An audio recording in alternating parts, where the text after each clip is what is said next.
Walking in Circles, written and read by Sister Michelle Watson. Is there anything worse than walking in circles? Walking in circles, spinning your wheels, or going nowhere fast. Whatever you call it, it's a frustrating situation to be in. Now, I have a question for you. Does God want us to walk in circles? This is a trick question. My knee-jerk answer is no, He wants us to make progress, press forward, climb higher. He doesn't want us wasting our time. I believe this is true most of the time, but recently, I've become open to the idea that God may ask us to walk in circles for a period of time and for a good reason, although it's usually a mysterious one. I was listening to a Sunday sermon recently, and the brother said that he'd read the story of the Battle of Jericho that morning before church, and he knew that God directed him to that passage for a reason.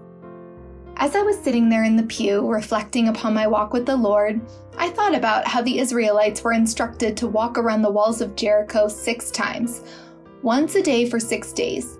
Then on the 7th day, they were commanded to walk around 7 times, and then blow the trumpets and shout.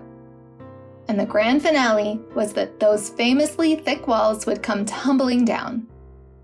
I wonder if all the walking in circles puzzled the Israelites. I mean, why? God probably had some good, solid reasons why He wanted the people to do this, but I'm not going to hypothesize about that right now. While I was sitting there in that pew, I thought about the times in my life when I felt like I was walking in circles, going nowhere. My mind went back to those 6 years when my husband and I wanted to have children but couldn't.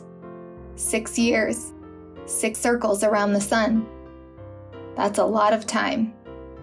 Time enough to gain strength, time to grow closer to God, time to sink spiritual roots of faith and trust.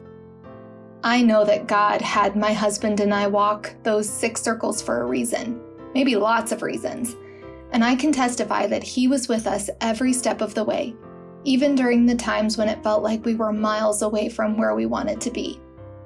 Sitting there in that pew on that Sunday morning, my mind went back to the Israelites, and I realized that they had just spent 40 years walking in circles, in the wilderness.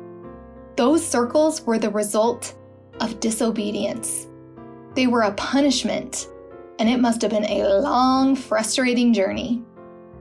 I wonder if, as they were marching around Jericho on, let's say, day 2 or 3, the Israelites thought, I'd much rather spend 6 days walking in circles of obedience than 40 years walking in circles of disobedience. God's circles of obedience result in victory, as they did for the Israelites that day. My husband and I walked in circles and tried to stay obedient, although we often failed. Still, in the end, God gave us a 2-fold victory and blessed us with 2 sons. Are you walking in circles right now in your life? If so, hang in there. God might ask us to walk in circles for a time, but His instructions always result in some manner of victory.